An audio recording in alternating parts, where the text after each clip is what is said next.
Good morning to all of you. In the last lecture we have studied about physical properties of alkanes. Now in the present lecture we are studied about mechanism of halogenation of alkanes. Alkanes halogenation reactions देते हैं, किस तरह से देते हैं, क्या उनका mechanism है, उनका मैकेनिज्म आज हम स्टडीड आउट करेंगे। यहाँ आपको एक लिखा दिख रहा है मैकेनिज्म, जहाँ पे हमने एल्केन्स का हेलोजिनेशन किया है। हेलोजिनेशन मीन्स अगर जनरली हम बात करें तो halogens are fluorine, chlorine, bromine, iodine, but here in this topic we will study about chlorination of alkanes. तो हम उसके लिए जब देखेंगे 3 स्टेप्स होते हैं। सबसे पहला स्टेप होता है चेन इनिशिएशन स्टेप, फिर होता है chain propagation step and third one होता है chain terminating step. First step में तो हमारी चेन इनिशिएट होती है, सेकंड स्टेप में प्रोपोगेशन में ए नंबर ऑफ स्टेप्स होंगे, नंबर ऑफ फ्री रेडिकल्स बनेंगे, और लास्ट जो स्टेप है वो है चेन टर्मिनेशन स्टेप। उस स्टेप में हमारी रिएक्शन को हम कंपाइल कर देंगे, जिससे जो रेडिकल्स बनने बंद हो जाएंगे, आपस में रेडिकल्स कंबाइन होके मॉलिक्यूल्स का जनरेशन दे देंगे। तो सबसे पहले हम पढ़ेंगे चेन इनिशिएशन स्टेप। उससे पहले ये बताना चाहूँगी कि जो हेलोजिनेशन ऑफ एल्केन्स है, एल्केन्स का जब हम हेलोजिनेशन करते हैं ये वाया फ्री रेडिकल्स होते हैं, और free radicals are the reaction intermediates, short lived species, unstable. These are generally generated in the presence of sunlight, hence also called photochemical reactions. The reactions which involves addition या फिर we can say that which involves formation of free radicals are called photochemical reaction. So these are the 3 steps. Here start from here. In the first step this is called chain initiation step. तो सबसे पहले chain किस तरह से start होगी, chlorine का molecule लेंगे, उसके ऊपर ये जो रिएक्शंस होते हैं ये डार्क में नहीं होंगी, या तो आप हीट दोगे, हीट या तो जो टेम्परेचर रेंज होगी वो 523 टू 673 केल्विन, या फिर आप इनको सनलाइट की प्रेजेंस में करोगे। तो जैसे ही सनलाइट की प्रेजेंस में करोगे यहाँ पे होमोलाइटिक बॉन्ड क्लीवेज होगा। Yes, this is homolytic bond cleavage. Homolytic bond cleavage वो होता है कि जब एक मॉलिक्यूल के अंदर 2 एटम्स बॉन्ड से जुड़े हुए होते हैं और जब वो बॉन्ड ब्रेक होता है तो दोनों एटम्स के पास equal number of electrons distribute हो जाते हैं। Means 1 electron goes to this carbon atom and another electron goes to chlorine, and this electron goes to another chlorine atom and we get 2 chlorine radicals. Clear? Chlorine molecule का break हुआ, एक chlorine atom बना, दूसरा chlorine atom बना, दोनों के पास एक एक इलेक्ट्रॉन चला गया। इस क्लीवेज को बोलते हैं होमोलाइटिक क्लीवेज और होमोलाइटिक फिजन। और ये जो बॉन्ड है इनको बोलते हैं हाफ हेडेड बॉन्ड, क्योंकि इनका जो हेड है वो हाफ है। ये क्या शो करता है कि बॉन्ड के दोनों इलेक्ट्रॉन्स इक्वली डिस्ट्रीब्यूट हुए हैं, either one towards the right atom and one towards the left atom. तो सबसे पहला स्टेप यही था कि either in the presence of heat और in the presence of sunlight we have to generate radicals. तो सबसे पहले स्टेप में हमने रेडिकल्स जनरेट कर लिए। अब जब एक बार रेडिकल जनरेट हो जाते हैं तो वो रेडिकल्स एल्केन्स के साथ कंबाइन होते रहेंगे और नए रेडिकल्स जनरेट होते रहेंगे। वो नए रेडिकल फिर आपस में रिएक्शन करेंगे, ऐसे ऐसे करके एक नंबर ऑफ स्टेप्स होते रहेंगे और एक नंबर ऑफ रेडिकल्स जनरेट होंगे। इसलिए इस स्टेप को बोलते हैं चेन प्रोपेगेटिंग स्टेप, कि एक बार जब चेन इनिशिएट हो जाती है तो इस चेन को रोक पाना बहुत मुश्किल होता है and we get in number of radicals. तो इसको बोलते हैं चेन प्रोपेगेटिंग स्टेप्स। इस चेन में आपका जो एल्केन है, मान लो सबसे पहले हम सिंपलेस्ट एल्केन लेंगे मीथेन। मीथेन के अंदर we know 1 is carbon atom and it is bonded to 4 hydrogen atoms, hence 4 bonds are present. तो धीरे धीरे इसमें एक हाइड्रोजन एक क्लोरीन से रिप्लेस होगा, फिर दूसरा हाइड्रोजन क्लोरीन से रिप्लेस होगा, फिर तीसरा हाइड्रोजन क्लोरीन से रिप्लेस होगा, फिर 4th वन हाइड्रोजन क्लोरीन से रिप्लेस होगा। तो CH4 किसके अंदर कन्वर्ट हो जाएगा? CCl4 के अंदर।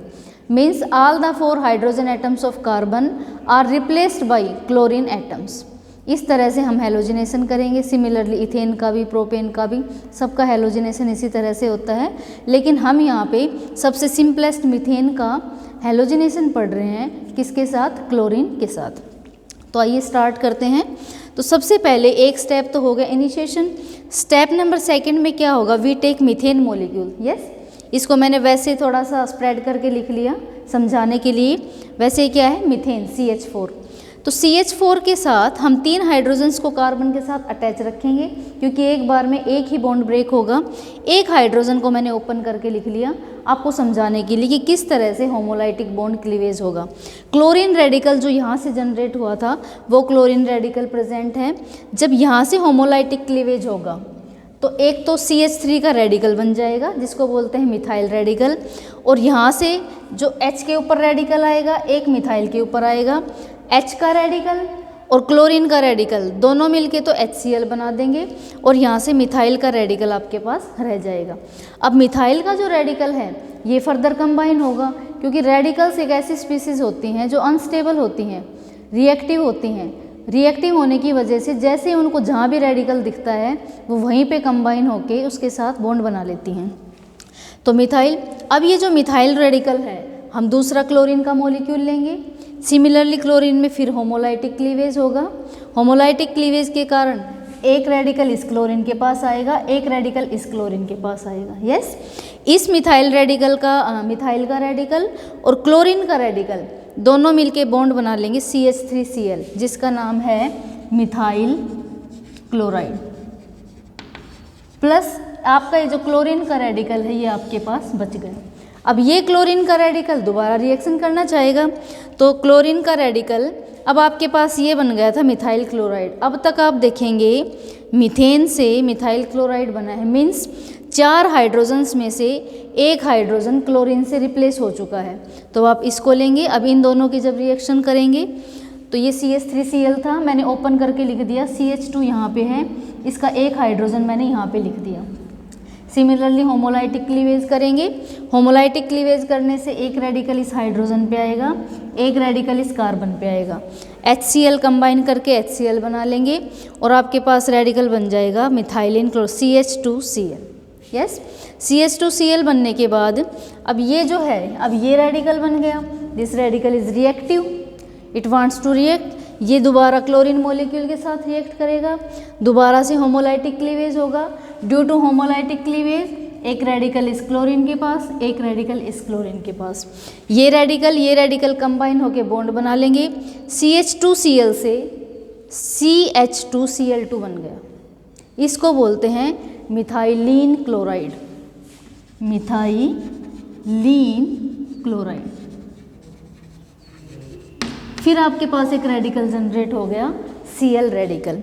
ये Cl, अब इन दोनों की दोबारा से जब आप रिएक्शन करवाएंगे तो मैंने मिथाइलिन क्लोराइड को इसको ओपन करके लिख लिया। यस, ये CH2 था तो मैंने H को, एक H को कार्बन से अटैच रखा, एक H को मैंने ओपन कर लिया। ओपन करने की वजह क्या है कि होमोलाइटिक क्लीवेज आपको दिखाया जा सके और आपको समझ आ सके। तो यहाँ पे जब होमोलाइटिक क्लीवेज होगा एक रेडिकल इस कार्बन के पास आएगा, एक रेडिकल इस हाइड्रोजन के पास। हाइड्रोजन का रेडिकल और क्लोरीन का रेडिकल दोनों कंबाइन होके क्या बना लेंगे HCl, और यहाँ से आपके पास बच गया CHCl2 रेडिकल। नाउ अब ये फ्री रेडिकल जनरेट हो गया। फ्री रेडिकल जब तक जनरेट होंगे जब तक रिएक्शंस हमारी प्रोसीड होती रहेगी। तो ये जो CHCl2 रेडिकल है ये दोबारा क्लोरीन मॉलिक्यूल के साथ रिएक्शन करेगा। अगेन क्लोरीन को होमोलाइटिक क्लीवेज होगा। आप देख रहे हो कि हर स्टेप में, अल्टरनेट स्टेप्स पे क्लोरीन का होमोलाइटिक क्लीवेज हो रहा है। तो एक क्लोरीन रेडिकल यहाँ पे, एक यहाँ पे, due to homolytic cleavage this chlorine radical and this methylene radical combines और हमें क्या मिल गया CHCl3 और एक क्लोरीन का रेडिकल। CHCl3 होता है क्लोरोफॉर्म। यस, तो आप स्टेप नंबर 7 तक देखेंगे कि शुरू में आपने मीथेन लिया था। Methane means CH4 means carbon के पास 4 हाइड्रोजन थे। स्टेप 3 में एक हाइड्रोजन कार्बन का क्लोरीन से रिप्लेस हो चुका होता है। अगर आप स्टेप 5 में देखेंगे तो मीथेन के 2 हाइड्रोजन्स क्लोरीन से रिप्लेस हो गए। हमारा मेन एम इस रिएक्शन का यही है कि हमें मीथेन के चारों हाइड्रोजन्स को 4 क्लोरीन से रिप्लेस करना है। इसीलिए तो हम बोल रहे हैं हेलोजिनेशन। हेलोजिनेशन का मतलब क्या होता है? All CH bonds gate replaced by CCl bonds. Clear?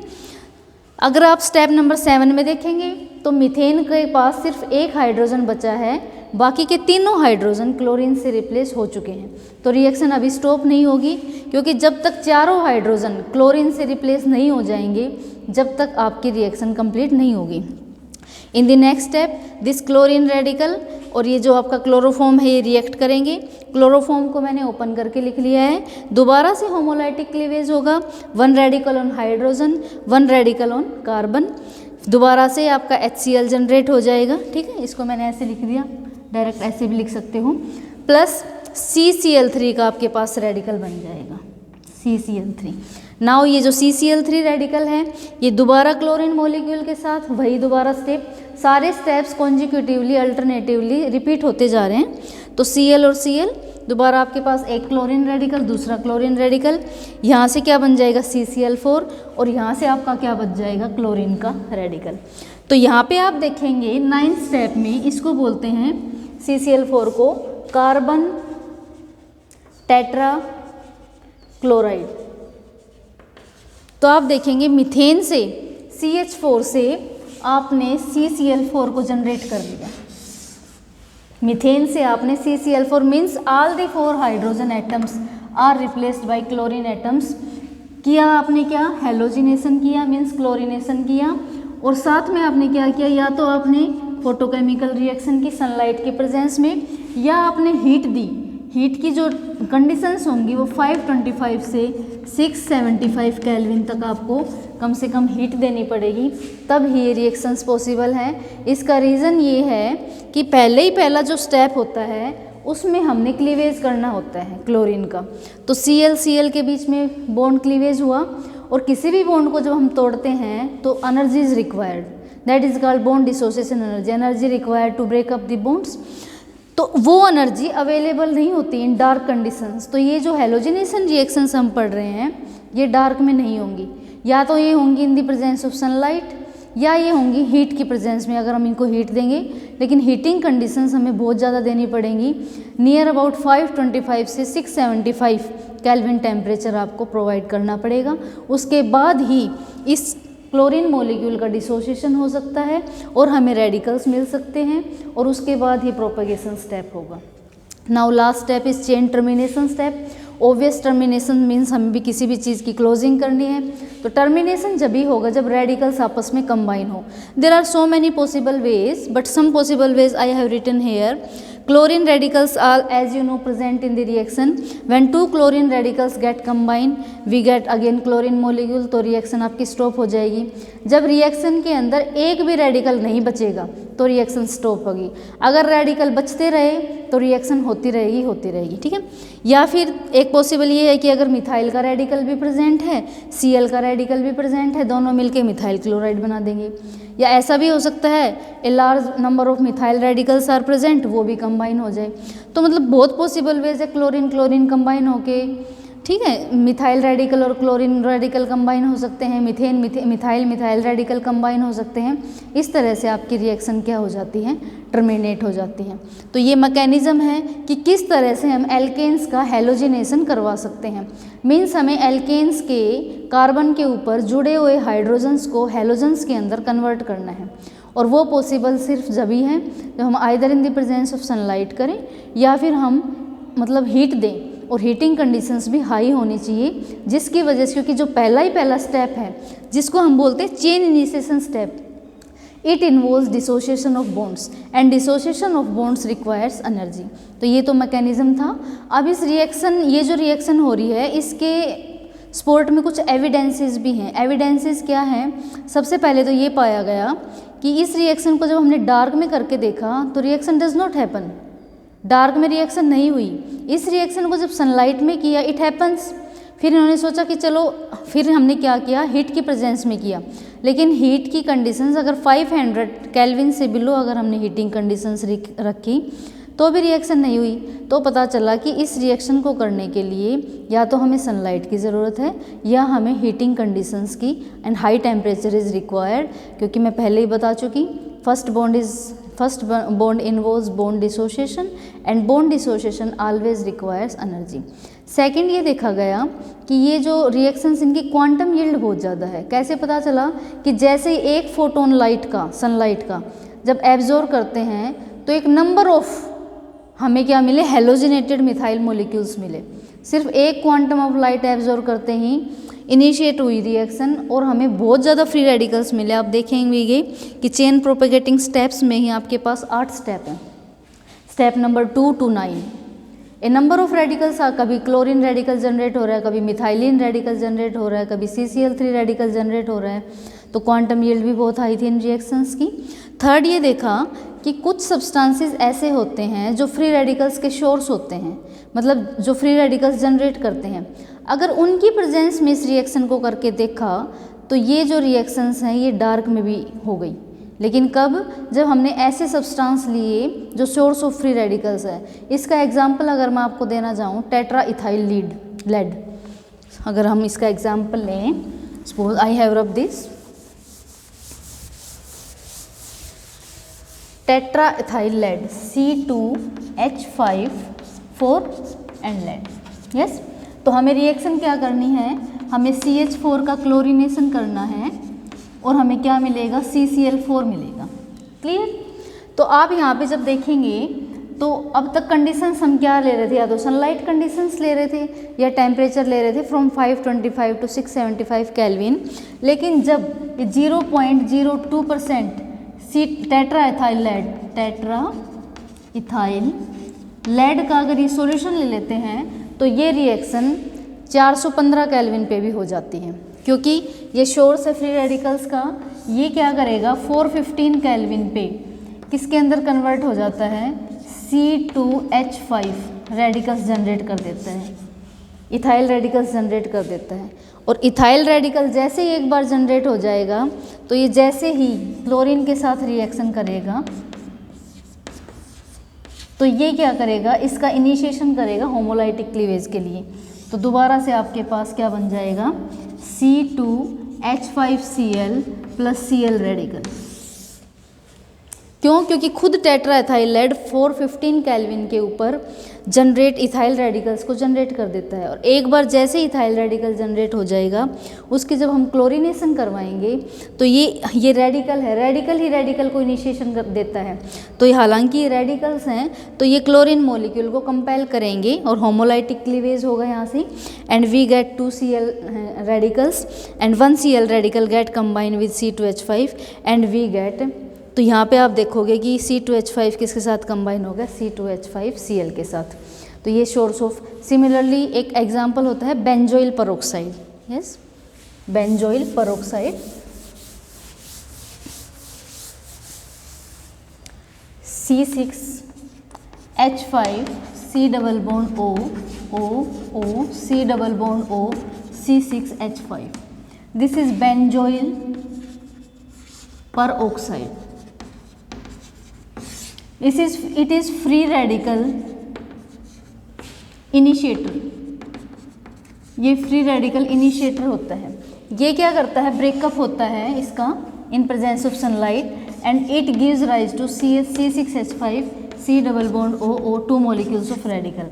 Now this is unstable species, ये यहाँ से दोबारा ब्रेक होगी and we get 2 molecules of CO2 and 2 molecules of phenyl radical. तो एक बार जब ये फिनाइल रेडिकल जनरेट हो जाएगा तो सिमिलरली इथाइल की जगह ये भी जब Cl2 के साथ रिएक्शन करेगा तो हमें मिलेगा C6H5Cl प्लस Cl का रेडिकल। तो ये बेंजोइल पेरोक्साइड और टेट्रा इथाइल लीड, ये 2 मॉलिक्यूल्स ऐसे हैं जो सोर्सेज ऑफ रेडिकल हैं, क्योंकि ये खुद रेडिकल्स जनरेट कर देते हैं।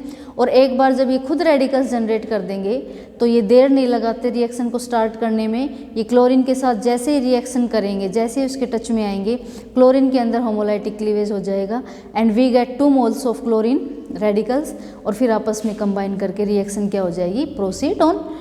इसको, इस स्टेप को क्या बोलेंगे, चेन इनिशिएशन स्टेप, फिर चेन प्रोपेगेशन स्टेप होगा similar way and in the last way we get chain termination step. तो आप ये याद रखेंगे कि benzoyl peroxide and tetra ethyl lead. Benzoyl peroxide जो है ये वाला जो रेडिकल है, जो चेन इनिशिएटर है, फ्री रेडिकल इनिशिएटर, ये डार्क में भी रिएक्शन करवा सकता है क्योंकि खुद ब्रेकअप हो जाता है और उसके बाद ये रिएक्शन को प्रोसीड करेगा।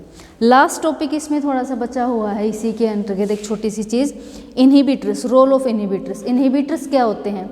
इनहिबिटर्स वो सब्सटेंस, वर्ड पे ही जाओ, इनहिबिट, किसी चीज़ को रोकना। इनहिबिटर्स आर दो substances which stops the reaction और स्लोज डाउन द रिएक्शन। या तो वो रिएक्शन को स्टॉप कर देंगे या रिएक्शन को स्लो कर देंगे। स्लो होने से भी हमारी यील्ड क्या हो जाएगी? कम हो जाएगी, रेट क्या हो जाएगा? कम हो जाएगा।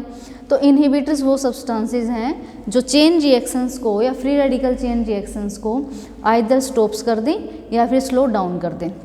बेस्ट इनहिबिटर अगर हम देखें एग्जाम्पल, वो easily available example is oxygen molecule O2. O2 molecule is very good inhibitor of these type of reactions because O2 कैसे प्रेजेंस होता है? O double bond O, oxygen. जैसे ही हमारा कोई भी एल्काइल रेडिकल रिएक्शन में होगा, सपोज करो एल्काइल को हमने R से रिप्रेजेंट कर दिया, R के ऊपर एक डॉट मीन्स एल्काइल रेडिकल, जैसे ही वो ऑक्सीजन के कॉन्टैक्ट में आएगा पर ऑक्सी एल्काइल रेडिकल बन जाएगा। और पर ऑक्सी एल्काइल रेडिकल जब एक बार बन जाता है वो बहुत ही लेस रिएक्टिव होता है। तो वो लेस रिएक्टिव होने से वो फर्दर रिएक्ट नहीं करेगा तो हमारी रिएक्शन क्या हो जाएगी? स्लो डाउन हो जाएगी। मान लो अगर मैं एग्जांपल दे के आपको समझाऊं, I am rubbing from here, हम बात कर रहे हैं इनहिबिटर्स की। इनहिबिटर्स मैंने आपको बताया कि ऑक्सीजन जो मॉलिक्यूल है, मीन्स हम इसको कैसे लिख सकते हैं? O double bond O। ये ऑक्सीजन मॉलिक्यूल है, जैसे किसी भी एल्काइल रेडिकल के टच में आएगी या फिर रिएक्ट करेगी, एल्काइल में भी मान लो आपका मिथाइल रेडिकल हो सकता है CH3, तो ये क्या बनाएगी? रिएक्शन R, क्योंकि यहाँ से होमोलाइटिक क्लीवेज होगा तो एक रेडिकल यहाँ जनरेट होगा, एक यहाँ पे हमें क्या मिलेगा? R। यहाँ ये दोनों मिलके क्या बना लेंगे? एक बॉन्ड बना लिया O, एक बॉन्ड ऑलरेडी यहाँ प्रेजेंट है और O पे क्या है? एक रेडिकल। इसको बोलते हैं पर ऑक्सी एल्काइल रेडिकल। पर oxy alkyl radical is very less reactive. Yes, तो ये इनहिबिटर्स का टॉपिक हो गया हमारा छोटा सा, कि इनहिबिटर्स आर दो substances which slows down the rate of reaction or stops the reaction. Oxygen is a good inhibitor. We can write O double bond O. ये किसी भी एल्काइल रेडिकल के प्रेजेंस में आएगा तो हमें क्या देगा? परऑक्सी एल्काइल रेडिकल। ये बहुत ही लेस रिएक्टिव होता है, मीन्स कह सकते हैं स्टेबिलिटी की तरफ जाता है। तो ये ज़्यादा लेस रिएक्टिव होने की वजह से ये फर्दर आगे रिएक्ट नहीं करेगा। तो जितने भी मान लो 100 मॉलिक्यूल्स आपके पास ऑक्सीजन के और मान लो आपके पास 100 ही एल्काइल रेडिकल हैं, तो वो रिएक्शन कम्प्लीटली क्या हो जाएगी? स्टॉप हो जाएगी, क्योंकि 100 रेडिकल 100 ऑक्सीजन के साथ मिलके आपके पास 100 पर ऑक्सी एल्काइल रेडिकल बन गए और रिएक्शन क्या होगी? स्टॉप। पर मान लो आपके पास for example 100 molecules of oxygen are present but more than 100 alkyl radicals are present, तो 100 molecules of oxygen get combined with only 100 radicals of alkyl and form 100 molecules of peroxy alkyl radical. लेकिन जो remaining मान लो 150 alkyl radical थे, लेकिन जो remaining 50 alkyl radical रह गए वो रिएक्शन में एज इट इज़ फिर भी प्रेजेंट हैं। तो जैसे ही ऑक्सीजन उनके साथ कंबाइन कर लेगी 100 के साथ, तो बाकी के जो बचे हुए 50 हैं वो फिर से अपना काम शुरू कर देंगे। तो इसलिए जो ऑक्सीजन आपका है इनहिबिटर, ये सिर्फ जैसे ही ख़त्म हो जाएगा, जैसे ही कंज्यूम हो जाएगा, उसके बाद भी अगर रेडिकल बच रहे हैं तो आपकी रिएक्शन दोबारा स्टार्ट हो जाएगी। तो ये आपका टॉपिक था halogenation of alkanes. I hope आपको समझ आया होगा। Thanks for listening and watching. In the next chapter we will carry on the chapter of alkanes. Thank you very much.